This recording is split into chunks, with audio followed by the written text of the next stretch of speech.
নমস্কার বন্ধুরা, আমি মৌমিতা আবারও চলে এসেছি একটা নতুন রেসিপি নিয়ে আপনাদের কাছে। আজকে বানাবো আলু দিয়ে চিংড়ি মাছের কষা। এই রান্নাটা আমরা বেশিরভাগ বাড়িতেই বানিয়ে থাকি, খুব কমন রান্না। তবে আজকে যেভাবে বানাবো একটু অন্য রকম। আপনারা বাড়িতে বানিয়ে দেখবেন, অবশ্যই খুব ভালো লাগবে, মুখে লেগে থাকার মতো একটা রান্না। চলুন রান্নাটা শুরু করা যাক। এখানে আমি 300 গ্রাম মতো চিংড়ি মাছ নিয়ে নিয়েছি। এই রেসিপিটা করার জন্য প্রথমে আমি 300 গ্রাম মতো চিংড়ি মাছ নিয়ে নিয়েছি, মাঝারি সাইজের। এবার চিংড়ি মাছগুলোকে ভালো করে ম্যারিনেট করে নেব। ম্যারিনেট করার জন্য আমি হাফ চামচ মতো হলুদ দিচ্ছি, সামান্য লঙ্কা গুঁড়ো দিলাম, আর এই হাফ চামচ মতো নুন দিয়ে নিচ্ছি। এইটা দিয়ে আমি চিংড়ি মাছটাকে ভালো করে ম্যারিনেট করে রাখবো। ভালো করে মাখানো হয়ে গেছে। এখন চিংড়ি মাছটাকে একটু হালকা করে ভেজে নেব। তেল গরম হয়ে গেছে, চিংড়ি মাছগুলো দিয়ে দেবো।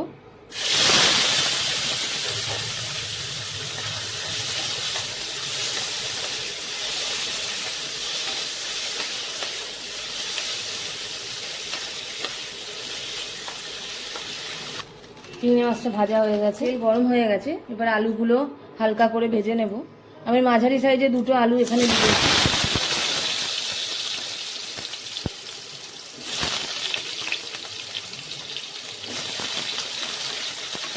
হাফ চামচ মতো হলুদ দিয়ে নিলাম।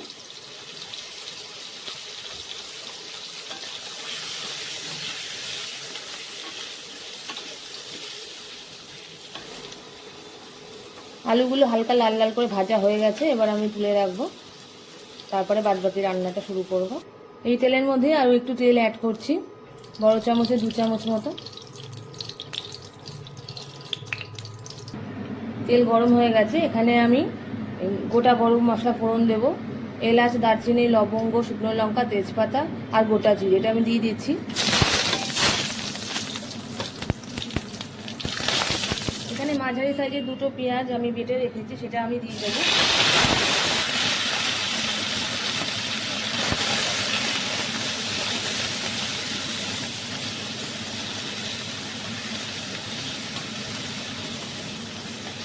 আমরা অনেকভাবেই বাড়িতে চিংড়ি মাছ রান্না করে খাই, তবে এইভাবে যদি চিংড়ি মাছ বাড়িতে রান্না করেন তাহলে দেখবেন খেতে খুব সুস্বাদু হয় আর সবাই খুব তৃপ্তিও হয়।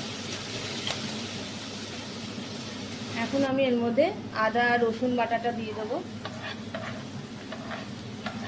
3-4 কোয়া রসুন আর 1 টুকরো আদা দিয়ে দিলাম।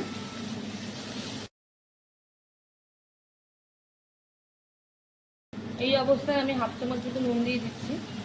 পেঁয়াজটা লাল লাল করে ভেজে নিতে হবে।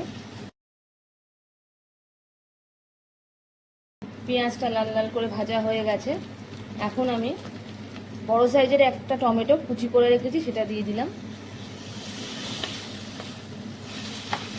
টমেটোটা নরম হয়ে গেছে, পেঁয়াজের সাথে পুরো মিশে গেছে। এবার আমি একে একে গুঁড়ো মশলাগুলো দিয়ে নেব। হাফ চামচ হলুদ গুঁড়ো দিচ্ছি, হাফ চামচ লঙ্কার গুঁড়ো, হাফ চামচ ধনে গুঁড়ো, হাফ চামচ জিরে গুঁড়ো দিয়ে দিলাম। মশলাটাকে ভালো করে কষানোর জন্য সামান্য জল দিয়ে দিচ্ছি। মশলাটা ততক্ষণ কষাতে হবে যতক্ষণ মশলা থেকে তেলটা এরকম সাইডে ভেসে না ওঠে। তেল ভেসে উঠলে বোঝা যাবে যে মশলাটা কষানো হয়ে গেছে। কষানোর সময় আমি আরও হাফ চামচ নুন দিয়ে দিচ্ছি, পরে স্বাদ অনুযায়ী যদি লাগে তখন একটু দেব। এখন ঢাকা দিয়ে দেব কিছুক্ষণের জন্য। ঢাকা দিয়ে মশলা কষালে অনেক ভালোভাবে মশলাটা কষানো হয়ে যায়। মশলা কষানো হয়ে গেছে, মশলা থেকে তেল ছেড়ে দিয়েছে। এই সময় রান্নার সুন্দর রং আসার জন্য আমি 1 চামচ মতো কাশ্মীরি লঙ্কার গুঁড়ো দিয়ে দিচ্ছি, ছোটো চামচের 1 চামচ।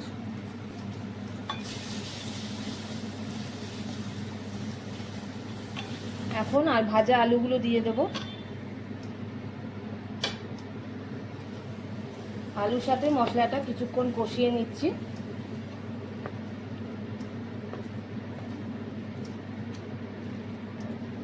আমরা অনেকভাবেই বাড়িতে চিংড়ি মাছ রান্না করে খাই। এইভাবে যদি আপনারা চিংড়ি মাছ রান্না করেন বাড়িতে, তাহলে খেতে দারুণ হয় আর সবাই খুব তৃপ্তি করে খায়।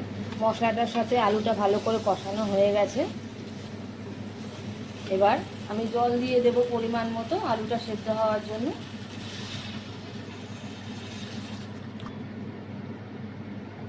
ঢাকা দিয়ে দিচ্ছি।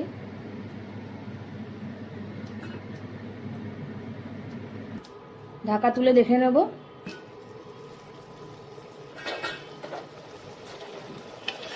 হয়ে এসছে রান্নাটা।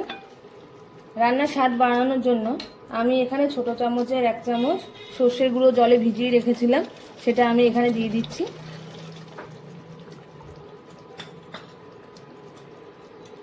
ভালো করে মিশিয়ে নেব। এখন চিংড়ি মাছগুলো দিয়ে দেব। চিংড়ি মাছের সঙ্গে ঝোলটা একটু ফুটবে, যাতে মশলাটা ভালো করে চিংড়ি মাছের সঙ্গে লেগে যায়। মিনিট খানিক মতো ফুটলেই হবে। রান্না প্রায় হয়ে এসছে। এখন আমি ছোট চামচে 1/2 চামচ মতো চিনি দিয়ে নিচ্ছি। চিনি দিলে নুন চিনির ব্যালেন্সটা খুব ভালো থাকে, খেতেও খুব টেস্টি হয়। আপনারা একটু যারা দেন না তারা একটু দিয়ে দেখবেন, চিনি ভালো লাগবে। রান্না হয়ে এসছে। ছোট চামচের 1/2 চামচ গরম মশলা দিয়ে দিচ্ছি।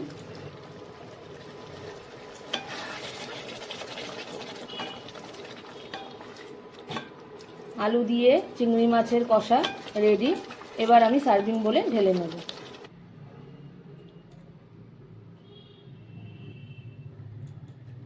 আলু দিয়ে চিংড়ি মাছের কষা রেডি।